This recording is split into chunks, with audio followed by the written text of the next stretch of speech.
Hello மக்களே, welcome back to my channel. இன்றைக்கி என்ன வீடியோ அப்படின்னு பார்த்தீங்கன்னா, ரொம்ப நாளாக என்கிட்ட நிறைய பேர் கேட்டுட்ருந்தேன். என்னோட பிஸ்னஸ்க்கு யூஸ் பண்ண ப்ரௌனி ரெசிபி தான் நான் இன்றைக்கி ஷேர் பண்ண போகிறேன்.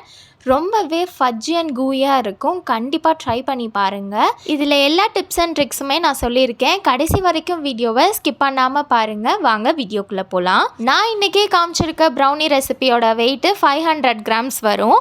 அரை கிலோக்கான ப்ரௌனி ரெசிபி தான் நான் இன்றைக்கி காமிச்சிருக்கேன். 150 கிராம்ஸ் அளவுக்கு டார்க் காம்பவுண்ட் எடுத்துக்கோங்க. அதுக்கு 75 கிராம் பட்டர் ஆட் பண்ணி டபுள் பாயிலிங் மெத்தடில் இதை மெல்ட் பண்ணி எடுத்துக்கோங்க. க்ரிங்கிள் டாப் அச்சீவ் பண்ண பவுடர் சுகர் ரொம்பவே முக்கியம். நான் ஒரு வீடியோவில் சொல்லியிருப்பேன். இதுக்குமே நம்ம பவுடர் சுகர் தான் ஆட் பண்ண போகிறோம். இப்போ நம்ம மாவு எடுத்துக்கலாம். 93 கிராம்ஸ் அளவுக்கு மைதா நம்ம எடுக்க போகிறோம்.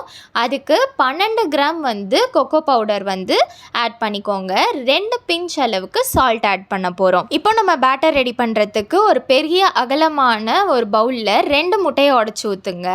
இது கூட ப்ரௌன் சுகர் 42 கிராமும் ஒயிட் சுகர் 63 கிராமையும் நான் சேர்த்து பொடிச்சு வச்சுருக்கேன். இதை நீங்கள் ரொம்ப ஃபைன் பவுடராக அரைக்கணும்னு அவசியம் கிடையாது.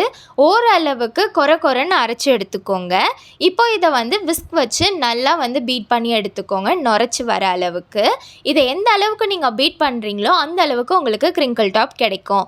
இதுக்கு நீங்கள் எலக்ட்ரிக் பீட்டர் யூஸ் பண்ணணுன்ற அவசியம் கிடையாது. ஸ்மால் குவான்டிட்டிங்கிறதுனால விஸ்கே போதும்.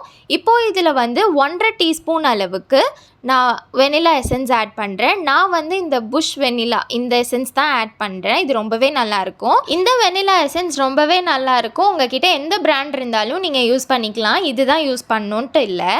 இந்த அளவுக்கு நல்லா நுரைச்சி வர அளவுக்கு பீட் பண்ணி எடுத்துக்கோங்க. இந்த ஸ்டேஜ் வந்ததுக்கப்புறமா நம்ம மெல்ட் பண்ணி வச்சுருக்க சாக்லேட்டை இது கூட சேர்த்துட்டு அந்த முட்டையும் அந்த சாக்லேட்டும் நல்லா மிக்ஸ் ஆகிற அளவுக்கு பீட் பண்ணி எடுத்துக்கோங்க. ஃபர்ஸ்ட் டைம் பண்ணும் போது நிறைய பேர் நிறைய மிஸ்டேக்ஸ் பண்ணி டிசப்பாயிண்ட் ஆகிடுவாங்க, ஒழுங்காக வரலையே அப்படின்னு சொல்லிட்டு. இந்த ரெசிப்பியில் நான் சொல்லியிருக்க ஒவ்வொரு ஸ்டெப்பையும் பொறுமையாக ஃபாலோ பண்ணிங்கன்னா ஃபர்ஸ்ட் டைமே உங்களால் சூப்பரான ப்ரௌனியை அச்சீவ் பண்ண முடியும். இது நல்லா இந்த அளவுக்கு மிக்ஸ் ஆனதுக்கப்புறமா இதுக்கு மேலே ஒரு ஜல்லடை வச்சு ட்ரை இன்க்ரீடியண்ட் ஆட் பண்ணிக்கலாம். ட்ரை இன்க்ரீடியண்ட் எப்போதுமே இந்த மாதிரி ஜலிச்சு நீங்கள் ஆட் பண்ணும் போது மிக்ஸ் பண்ணுறதுக்கு உங்களுக்கு லம்ஸ் இல்லாமல் நல்லா வரும். லம்ஸ் ஃபார்ம் ஆயிடுச்சு அப்படின்னா ஓவர் மிக்ஸ் பண்ணுற மாதிரி ஆகிடும். இப்படி பண்ணும்போது உங்களுக்கு மிக்ஸ் பண்ணுறதுக்கு ரொம்பவே ஈஸியாக இருக்கும். ஸோ இந்த மாதிரி பண்ணதுக்கப்புறமா ஒரு ஸ்பேச்சுலா எடுத்து கட் அண்ட் ஃபோல்ட் மெத்தடில் பொறுமையாக மிக்ஸ் பண்ணுங்கள். ஓவர் மிக்ஸ் பண்ணக்கூடாது, வேகமாக பண்ணாதீங்க. இந்த மாதிரி பொறுமையாக சைடில் எடுத்து விட்டு கட் ஃபோல்ட் அந்த மாதிரி பண்ணுங்கள் பொறுமையாக. இந்த ரெசிபி பிகினர்ஸ்க்கு ரொம்பவே ஈஸி அண்ட் சிம்பிளான ரெசிபி. நான் சொல்லியிருக்க எல்லா ஸ்டெப்ஸுமே நீங்கள் ஸ்டெப் பை ஸ்டெப்பாக பொறுமையாக பண்ணிங்கன்னா கண்டிப்பாக உங்களால் பர்ஃபெக்டான ப்ரௌனியை ஃபர்ஸ்ட் டைமே அச்சீவ் பண்ண முடியும். 1/2 kg பேட்டருக்கு 8 inch ஸ்கொயர் டின் கரெக்டாக இருக்கும்.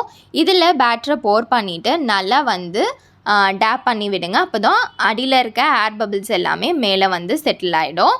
ஸோ இதில் யூஸ் பண்ணியிருக்க இந்த பார்ச்மெண்ட் பேப்பர் நான் ஆல்ரெடி ஒரு ஷார்ட்ஸில் என்ன பிராண்ட் யூஸ் பண்ணுறேன்னு சொல்லியிருந்தேன். செக் பண்ணாதவங்க கண்டிப்பாக செக் பண்ணி பாருங்கள். இதுதான் பேஸ் ரெசிபி. இதுக்கு மேலே என்ன டாப்பிங்ஸ் வேணும்னாலும் நீங்கள் ஆட் பண்ணிக்கலாம். நட்டெல்லா, டபுள் சாக்லேட், ட்ரிபிள் சாக்லேட்னு என்ன வேணாலும் ஆட் பண்ணிக்கலாம்.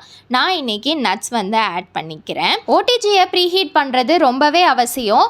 நீங்கள் ஒழுங்காக ப்ரீஹீட் பண்ணாத போது உங்களுக்கு ப்ரௌனி கரெக்டாக வராது. ஸோ 180 டிகிரி சென்டிகிரேடில் 20 மினிட்ஸ் ப்ரீஹீட் பண்ணிவிட்டு 20 மினிட்ஸ் பேக் பண்ணி எடுத்துக்கோங்க. ப்ரௌனி பர்ஃபெக்டாக பேக் ஆயிடுச்சான்னு கண்டுபிடிக்க டூத் பிக்கை சென்டரில் இல்லாமல் ஒரு கொஞ்சம் பக்கத்தில் விட்டு எடுத்திங்கன்னா கிளியராகவோ இல்லை க்ரம்பிளோட வந்துச்சு அப்படின்னா உங்களோட ப்ரௌனி பர்ஃபெக்டாக ரெடி ஆயிடுச்சுன்னு அர்த்தம். ஸோ ஆறுனதுக்கப்புறமா பீஸ் போட்டு சர்வ் பண்ணுங்கள். கண்டிப்பாக இந்த ரெசிபி உங்களுக்கு ஃப்ளாப் ஆகாது. பாருங்கள் எவ்வளோ ஃபஜ்ஜியாக சாஃப்டாக ப்ரௌனி கிடச்சிருக்கு அப்படின்னு. கண்டிப்பாக உங்களுக்கும் இதே மாதிரி கிடைக்கும். ஸோ இந்த மாதிரி வீடியோஸ் பார்க்குறதுக்கு என்னோடய சேனலை சப்ஸ்கிரைப் பண்ணிக்கோங்க. அப்படியே ஃப்ரெண்ட்ஸ் அண்ட் ஃபேமிலிக்கு ஷேர் பண்ணி விட்டுருங்க. இன்னொரு வீடியோவில் நான் உங்களை பார்க்குறேன். அன்டில் தென் பாய் மக்களே.